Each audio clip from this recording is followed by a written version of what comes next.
Bismillahirrahmanirrahim. Falënderimet I takojnë Allahu Xhaleshanuhu, I cili është mëshirues dhe mëshirbërës, që zgjodhi për ne fen islame dhe na bëri pjesëtar të ummetit të Muhammedit alayhis salam. Paqja dhe mëshira e Allahut qofshin mbi të dërguarin ton, mbi familjen e tij, mbi shokët e tij dhe mbi të gjithë ata që ndjekin rrugën e tij. Assalamu alaikum wa rahmetullahu wa barakatuhu. Allahu Xhaleshanuhu e ka krijuar njeriu me nevoja. Ai ka nevojë të ushqehet, të strehohet, të vishet, të kujdeset për familjen e tij. Dhe për të gjitha këto nevojitet pasuri, që në këtë botë, ndryshe nga bota tjetër, ai duhet vetë ta sigurojë, sepse Allahu Xhaleshanuhu jetën e kësaj bote e ka rregulluar mbi bazën e rregullit të sprovës, duke I sprovuar krijesat e tij. Andaj, ne duhet të jemi të kujdesshëm se si e fitojmë dhe I shfrytëzojmë pasurinë tonë. Allahu I madhëruar në Kur'anin famëlar thot: Bismillahirrahmanirrahim. Innama amwalukum wa auladukum fitna, wallahu indahu ajrun azim. Pasuria dhe fëmijët tuaj janë vetëm sprovë tek ju, tek Allahu keni shpërblim të madh. Pasuria është ajo e cila tek njeriu ngjall ndjenjen e menjëmadhësisë dhe kopratësisë, të cilat nuk e ndihmojnë njeriu përveç se çojnë në shkatrim. Muhamedi alayhis salam thot: me të vërtetë çdo popull ka sprovë dhe sprova e popullit tim është pasuria. Përmes këtij hadithi, Muhamedi alayhis salam na bën me dije se Allahu I madhëruar I ka sprovuar popujt të cilët kanë qenë para nesh.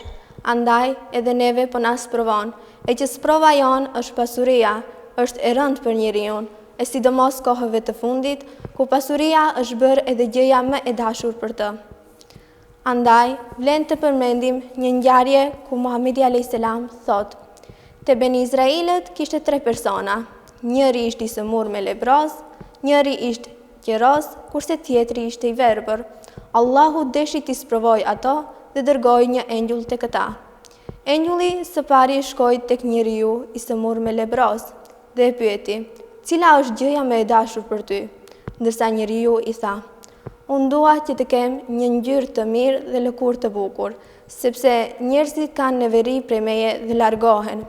Engjulli e preku dhe atij ju dha një ngjyrë e mirë dhe lëkurë e bukur. Më pas, engjulli e pyeti: cila pasuri të pëlqen më shumë? E njeriu I tha: devet. Allahu I dhuroi një deve dhe engjulli I tha: Allahu të dhënë begatin në të. Më pas, engjulli shkoi tek njeriu qeroz dhe pyeti: cila është gjëja më e dashur për ty? Ndërsa ai tha: të kem flokë të bukura, sepse njerëzit ikin nga unë për shkak të sëmundjes time. Engjulli e preku dhe atij ju dhan flokë të bukura. Më pas, engjulli e pyeti: cila pasuri të pëlqen më shumë? Ndërsa njeriu I tha: lopët. Allahu I dhuroi një lop dhe engjulli I tha: Allahu të dhënë begatin në të. Engjulli shkoi tek njeriu I cili ishte I verbër dhe e pyeti: cila gjë është më e dashur për ty? Ndërsa njeriu tha: delet. Allahu I dhuroi një dele dhe engjulli I tha: Allahu të dhënë begatin në të. Thot Muhamedi alayhis salam: për një kohë të shkurt ushtuan aq shumë kafshët e tyre sa që u bën një lugin me deve, një lugin me lop dhe një lugin me dele. Engjulli shkoi tek njeriu I cili ishte I sëmurë me lebroz dhe u shfaq tek ai në formën e tij dhe I tha: unë jam I varfër dhe udhëtar, e gjatë udhëtimit tim I kam humbur të gjitha gjërat e mia, dhe askush nuk mund të më ndihmoj përveç Allahut dhe pastaj ti. Kërkoj prej teje që të më japësh një deve, që të më ndihmoj gjatë rrugtimit tim dhe të arri për atje ku jam nisur. Ndërsa njeriu I tha: kam shumë detyrime. Ndërsa engjulli filloi që t'ja përkujtoj: a nuk ishe ti ai I cili ishte I sëmurë me lebroz? A nuk ishe ti ai I cili ishte I varfër dhe Allahu I dha pasuri? Dhe më pas njeriu I tha: unë këtë pasuri e kam trashëguar. E engjulli ja ktheu: në qoftë se gënjen, Allahu të ktheft ashtu siç ke qenë. Engjulli shkoi tek njeriu I cili ishte qeroz dhe u shfaq tek ai në formën e tij dhe ja bëri po të njëjtat pyetje siç ja bëri njeriu tjetër më parë. Dhe mori po të njëjtat përgjigje dhe më pas engjulli I tha: Allahu të ktheft ashtu siç ke qenë në qoftë se gënjen. Engjulli shkoi tek njeriu i verbër dhe u shfaq tek ai, po të njëjtën formë siç kishte qenë ai më parë, dhe i tha: "Unë jam i varfër dhe udhëtar, e gjatë udhëtimit tim kam humbur gjithçka që kam pasur, e askush nuk mund të më ndihmoj përveç Allahut dhe pastaj ti.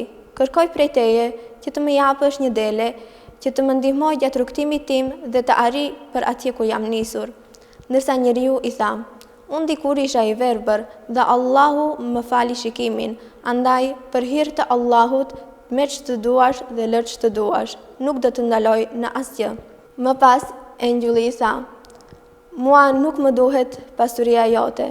Ti dhe shokët e tu ishit në sprov. Allahu është i kënaqur me ti, ndërsa i zemëruar me shokët e tu." Përmes kësaj ngjarje që është përmendur në hadith, Muhamedi a.s. na tregon se Allahu e furnizon këtë doj dhe me aq sa ai don. E kur tek ne të arri ky furnizim, ne nuk duhet të mendojmë se nuk do të largohet kur prej nesh, dhe t'i përbuzim njerëzit të cilët gjenden përreth nesh, sepse pasuria e cila ka ardhur tek ne është vetëm një dhuratë për ne dhe një sprovë nga ana e Allahut xhaleshanuhu. Andaj, ne duhet të kemi kujdes se si e shfrytëzojmë atë, në halal apo në haram. Ajo që të na shpëtoj në këtë botë është falënderimi ndaj Allahut xhaleshanuhu për gjithë furnizimin që na ka dhënë. Dhe ne nuk duhet që të vrapojmë pas jetës së kësaj bote, sepse jeta e kësaj bote është e shkurtër, aq sa hap dhe mbyll syt. Andaj duhet shumë që të kemi kujdes me pasurinë tonë, se si e fitojmë atë dhe si e harxojmë atë. Duhet që të jemi të kujdesshëm dhe pasurinë tonë t'u adhurojmë njerëzve për të cilët kanë nevojë. E pse jo të bëjmë edhe ndonjë dhuratë në mënyrë që të shtojmë dashurinë ndërmjet nesh. Ne nuk duhet që të bëhemi dorështërnguar, sepse nga kjo ne nuk kemi fitim përveç se na çon në dëm.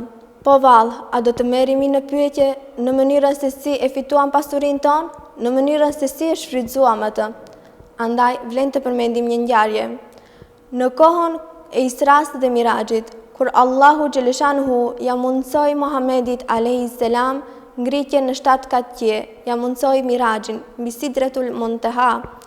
Ati ju dha mundësia që të shoh disa nga fshehtësitë e Allahut xhaleshanuhu, ku pa xhennetin, pa xhehenemin, pa disa pejgamber dhe pa melekët. E mes tjerash pa edhe një skenë shumë interesante. Pejgamberi a.s. u afrua tek dera e xhennetit dhe i pa njerëzit teksa po hynin në të. Dhe pa se një nga sahabint u vënua, e ky ishte Abdurrahman bin Aufi. Abdurrahman bin Aufi ishte edhe një ndër shokët e Muhamedit a.s. Dhe kur erdhi për të hyrë në xhennet, Muhamedi a.s.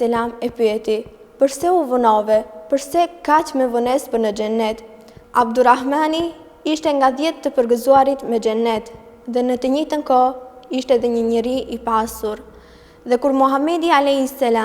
e pyeti: "Pse kaq me vonesë për në xhennet?"